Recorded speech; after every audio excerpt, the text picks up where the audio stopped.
Hello guys, कैसे हैं आप लोग? उम्मीद करती हूँ मस्त होंगे, स्वस्थ होंगे, अपने अपने कामों में व्यस्त होंगे। देखिए, यहाँ आई थी फ्लावर गार्डन घूमने। आप लोग भी देख लीजिए, ये गुजरात में पड़ता है। तो गुजरात में ही सूरत आता है। ये देखिए, बाबू के पापा हैं। मम्मी, मैं अंदर जा रहा हूँ। कहाँ जा रहे हो? अंदर पानी नहीं है।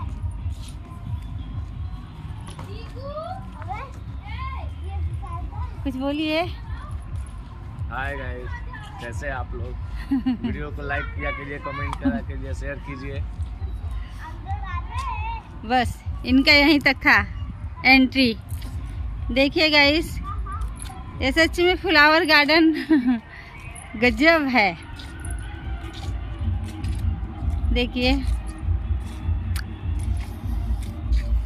और